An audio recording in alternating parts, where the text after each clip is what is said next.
I just moved into my new apartment. It's small but cozy, perfect for me as a student. I was excited to have my own space, finally away from the noise and distractions of home. Everything seemed normal at first. The walls were clean, the floors shiny, and the windows letting in soft light. I unpacked my bags, set up my desk, and looked forward to a fresh start. But almost right away, I noticed something strange. At night, when the apartment was quiet, I started hearing little noises. Soft footsteps on the floor above me, except I live alone on the top floor. Doors creaking open just a bit, like someone was moving around. At first, I told myself it was just the building settling, or maybe my imagination. Then the noises got louder. Sometimes, I heard whispers that sounded like my name, but when I turned on the lights, there was no one there. I tried to ignore it, but it was hard to sleep. I kept looking around, feeling like someone was watching me. I would see shadows moving just at the edge of my vision, but when I looked directly, nothing was there. One night, I woke up to the sound of something heavy hitting the floor. I sat up fast and turned on the light. My books were scattered across the room. I was sure I had left everything neat before going to bed. Was someone in my apartment? I checked all the doors and windows. They were locked tight. I started feeling scared in my own home. The place where I should feel safe now felt like a trap. I didn't know if I was going crazy or if something was really there with me. I told a few friends, but they said it was probably just stress or tiredness. But I knew better. I wasn't alone. Something unseen was living with me in this apartment, and it wasn't going to leave anytime soon. The next day, I tried to act normal. I told myself the noises were just random sounds, maybe old pipes or the wind outside. But deep down, I couldn't shake the feeling that something was wrong. I kept checking the locks on my doors and windows, just to be sure. That evening, I sat at my desk, trying to focus on my homework, but my eyes kept darting to the corner of the room. I thought I saw a flicker of movement again, like a shadow slipping away. I blinked hard, hoping it was just my imagination, but the feeling stayed. Suddenly, my phone buzzed. It was a message from a friend checking if I was okay. I wanted to text back, "No, I'm scared," but I didn't want to sound crazy. Instead, I said I was fine and just tired. Later, as I got ready for bed, I noticed something strange on my dresser, a small object I didn't recognize. It looked like a tiny toy figure, but I hadn't put it there. My heart raced. Who else had been in my room?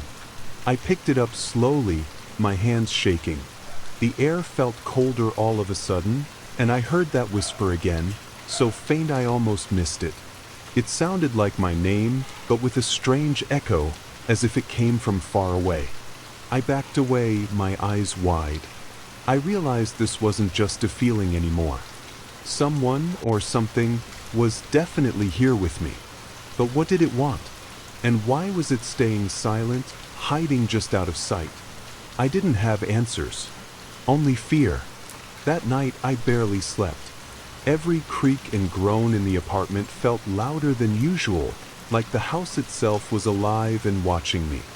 I lay awake, staring at the ceiling, my mind racing with questions. Who or what was living with me? Why hadn't it shown itself? And most importantly, what did it want? The strange toy figure from before still sat on my dresser. I didn't dare touch it again. It felt like a message, but I couldn't understand what it meant. I thought about throwing it away, but something stopped me. It felt connected to whatever was here. Around 3 a.m., I heard footsteps outside my bedroom door. Slow, careful steps, like someone trying not to wake me. I held my breath, frozen under the covers. My heart pounded so hard I thought it might burst. The door handle rattled slightly. I sat up, eyes wide in the dark. No one came in.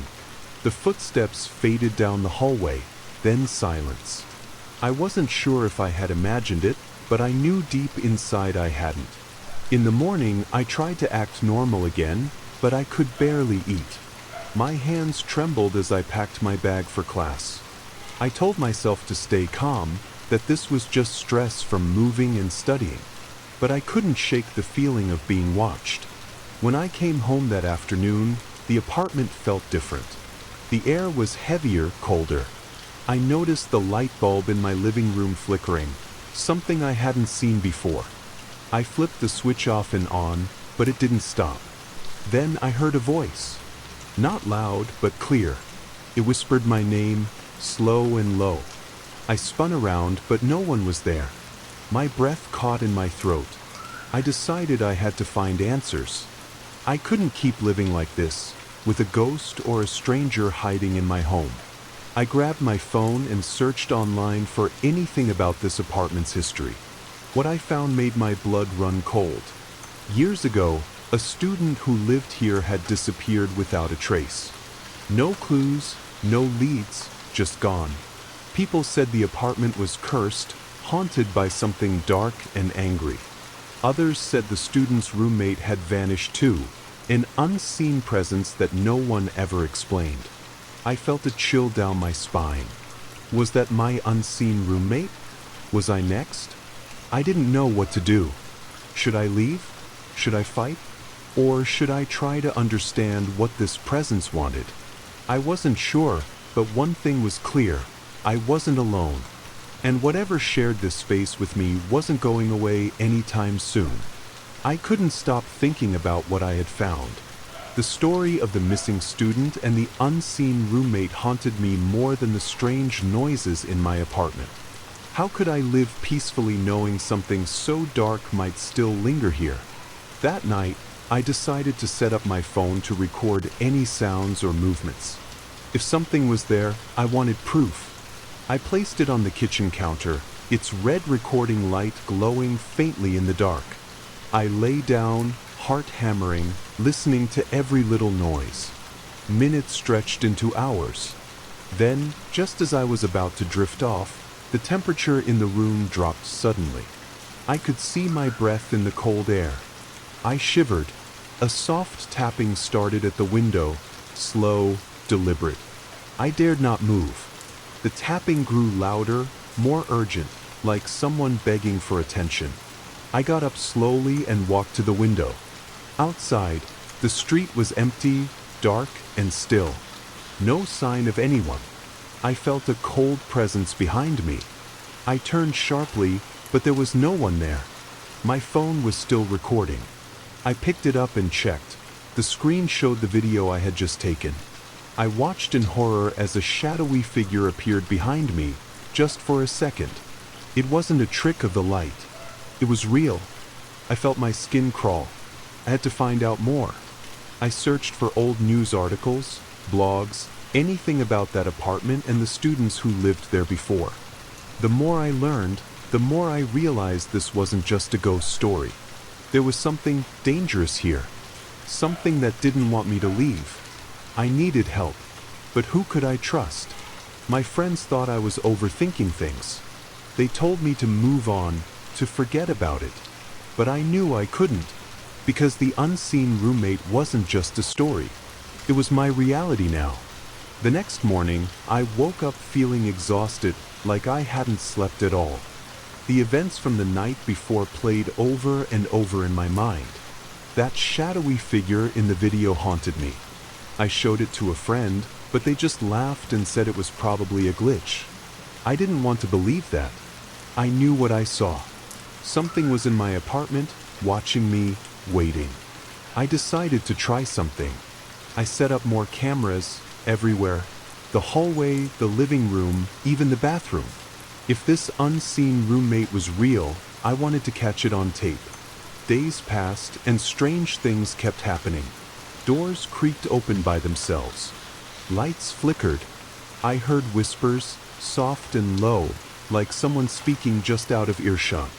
But every time I looked, no one was there. One evening, while reviewing footage, my heart nearly stopped. On one video, a dark figure was standing at the foot of my bed. It didn't move, just stared. Then it vanished. I felt cold all over.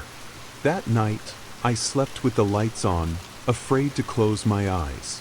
I tried to research what this could mean. Was it a spirit? A demon? Something else entirely? The more I read, the more dangerous it seemed. Some stories warned about spirits that latch onto people, following them wherever they go. Others spoke of dark entities that feed on fear. I realized this unseen roommate wasn't just a visitor. It was attached to me. What? And how could I get rid of it? I had no answers.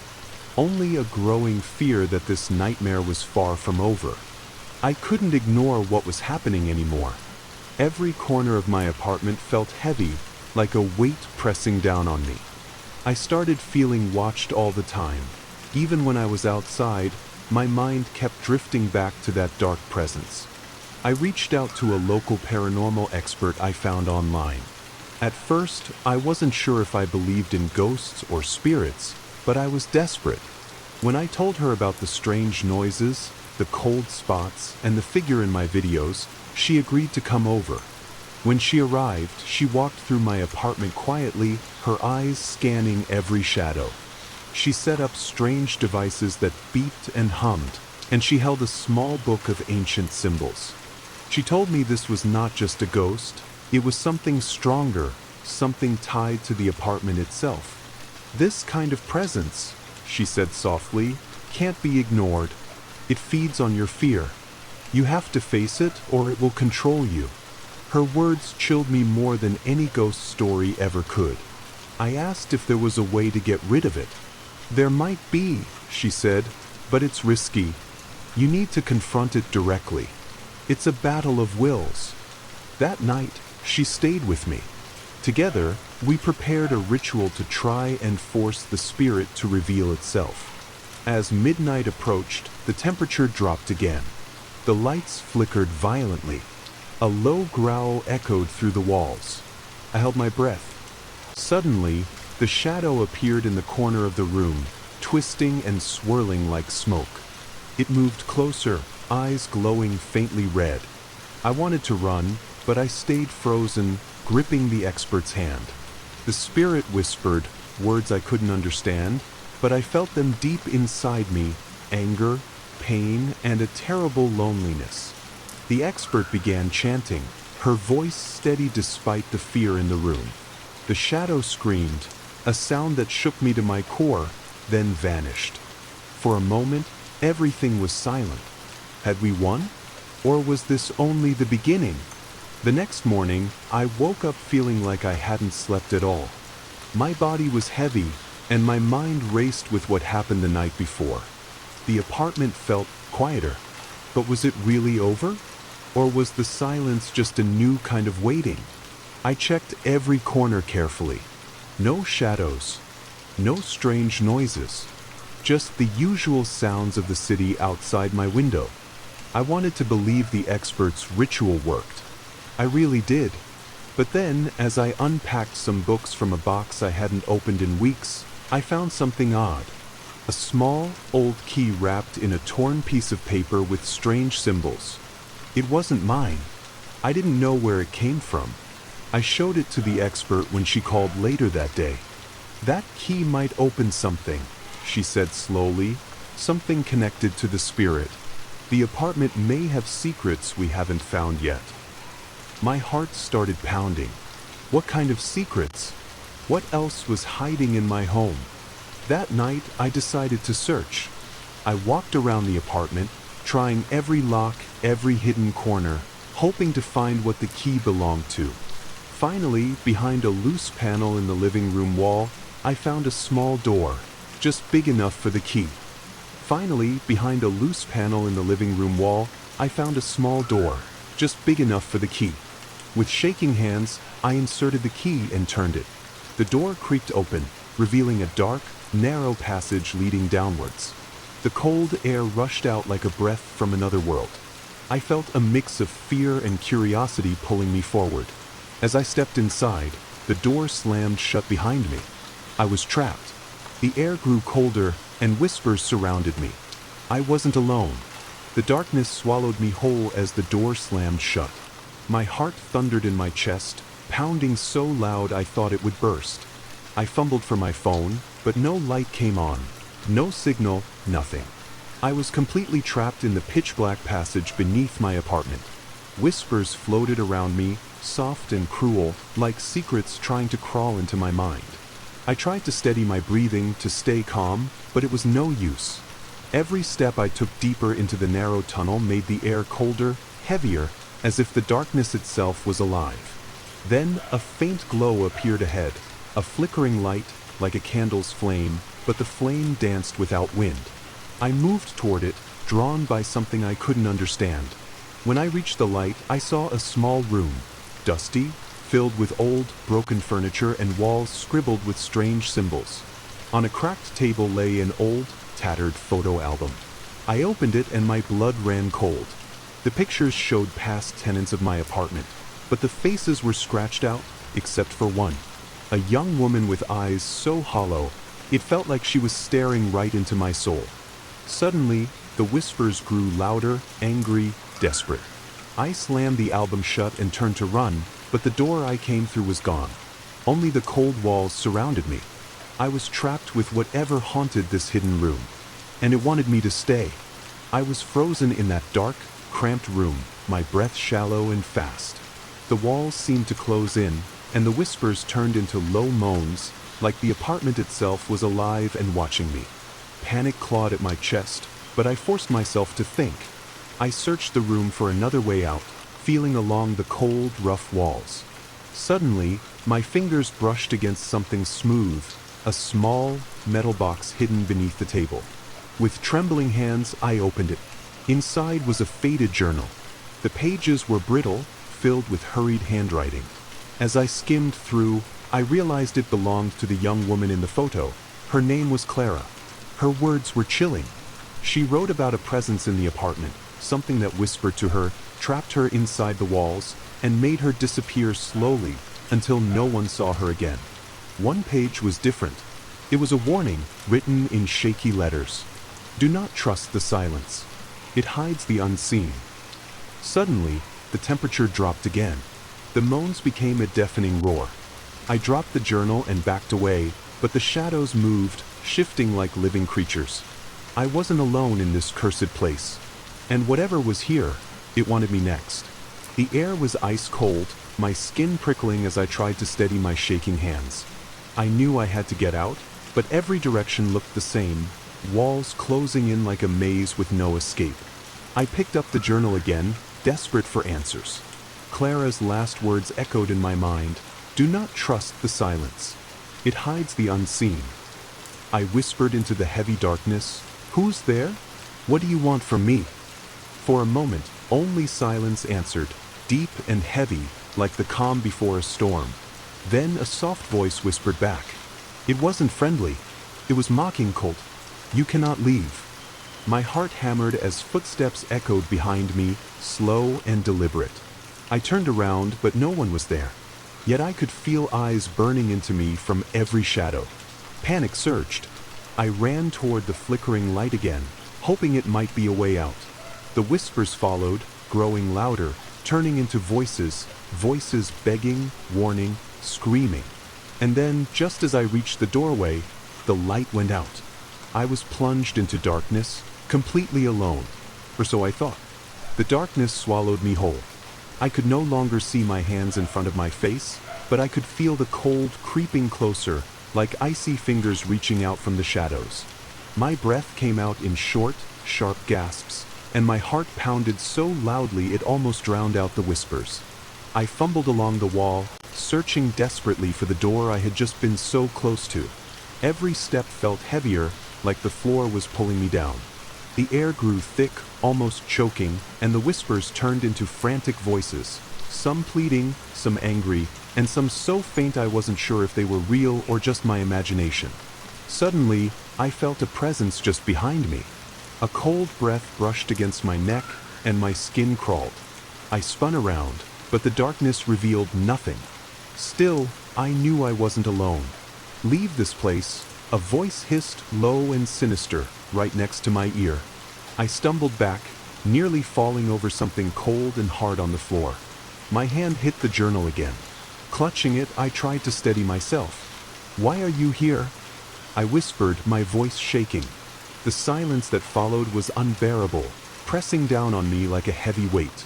Then, a flicker of light appeared far away, like a tiny spark of hope.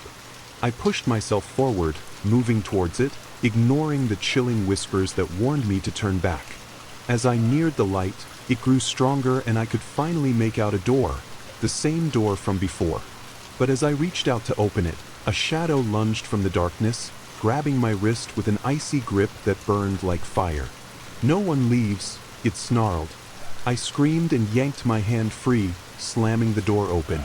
Cold night air hit my face, and for a moment, I thought I was free.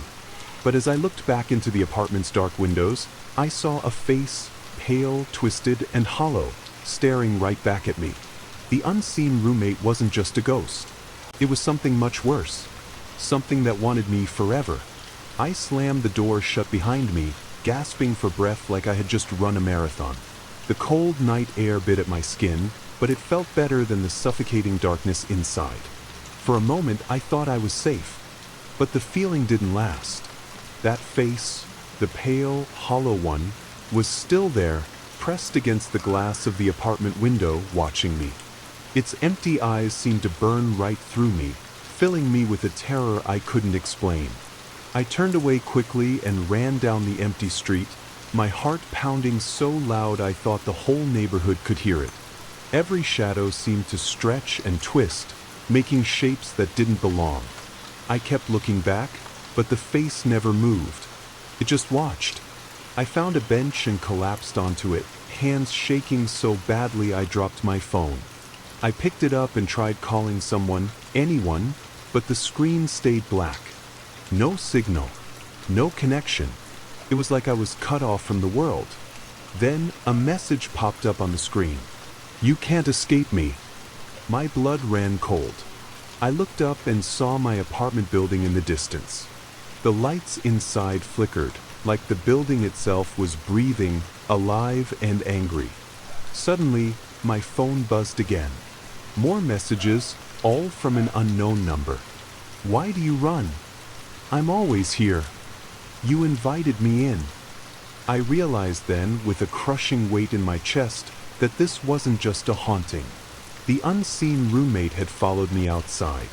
It was part of me now, trapped in my life, my mind, and maybe even my soul. And no matter how far I ran, it would never let me go. I didn't go back that night.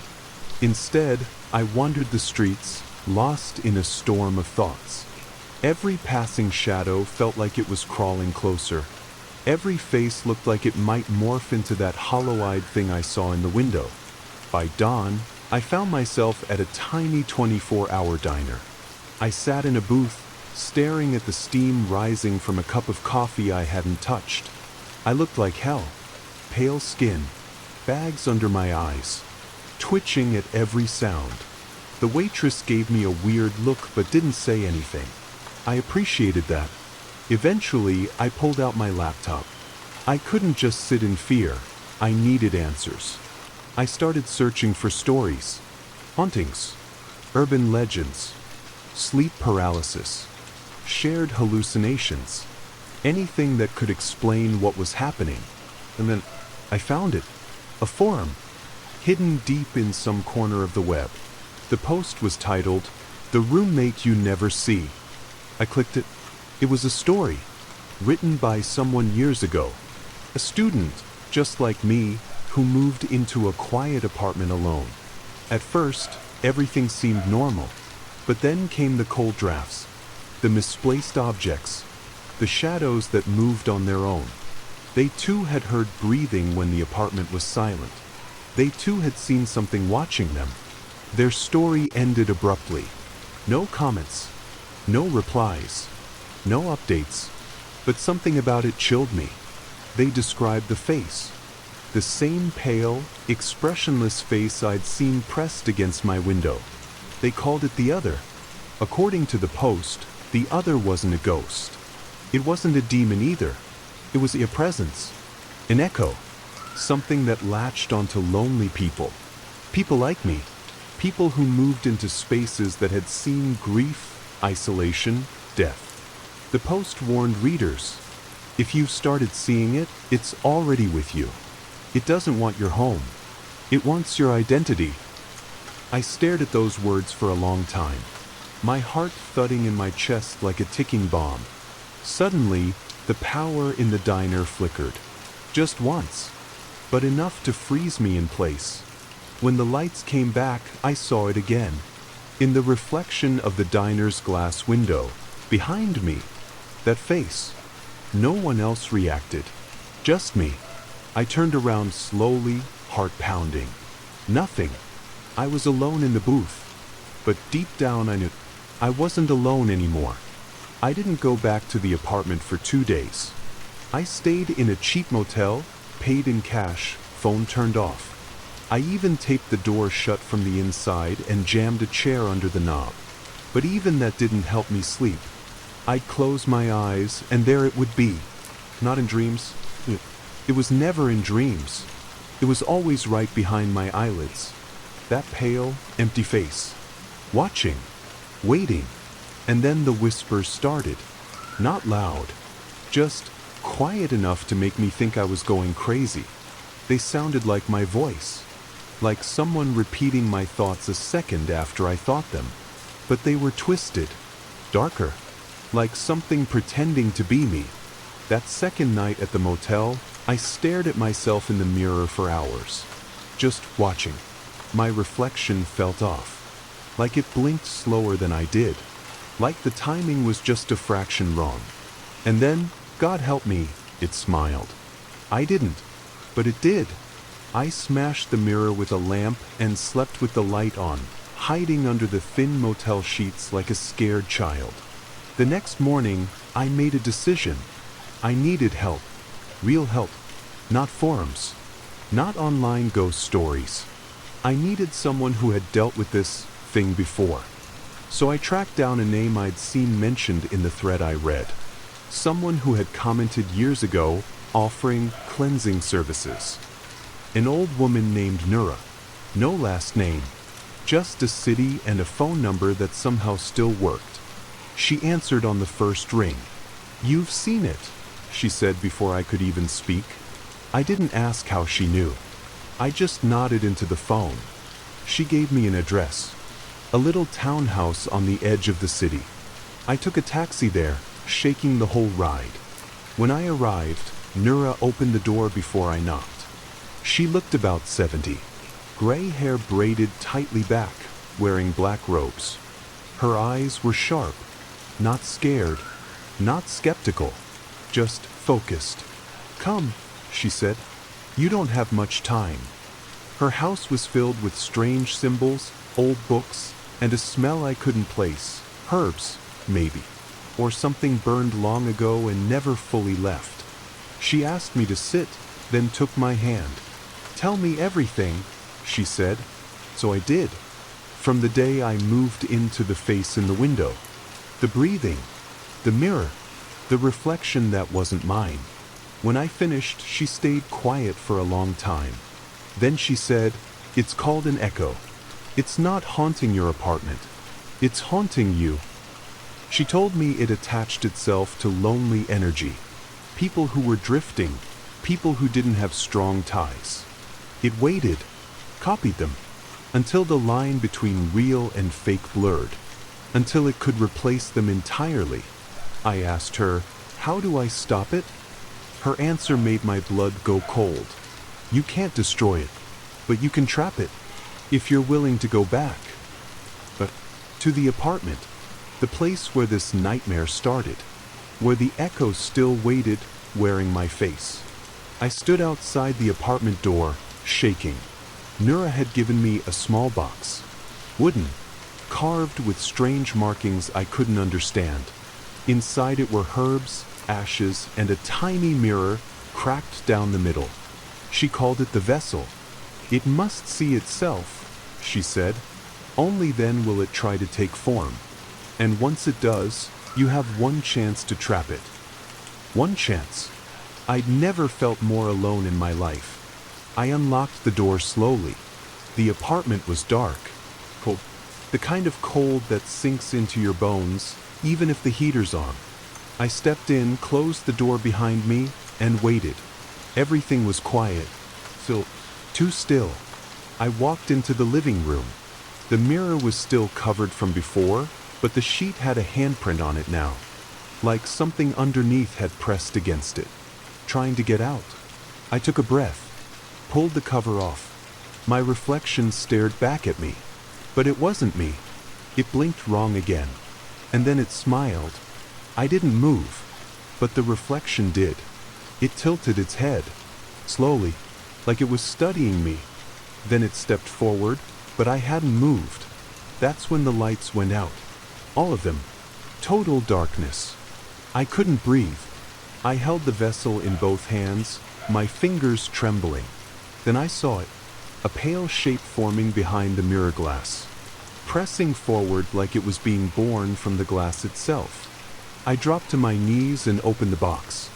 The cracked mirror inside shimmered faintly in the dark. I lifted it just as the reflection, no, the echo, stepped out of the mirror in front of me.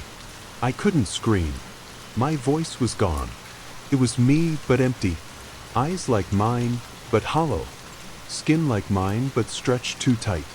It whispered in my voice. I've waited so long. You sleep. I stay.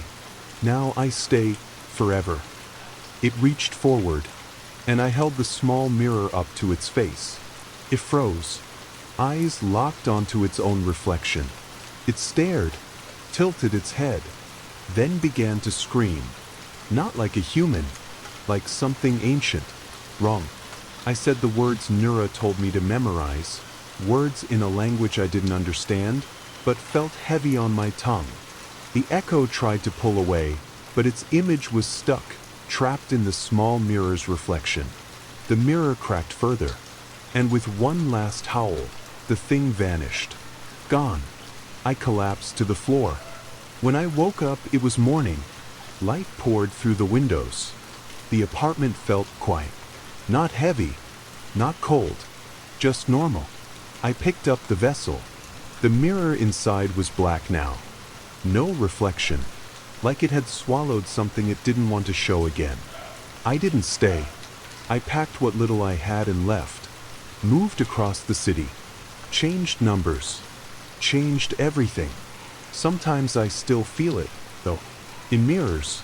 Reflections. Shadows that don't move right. But I don't look too long. And I never leave my apartment door unlocked. Not ever again.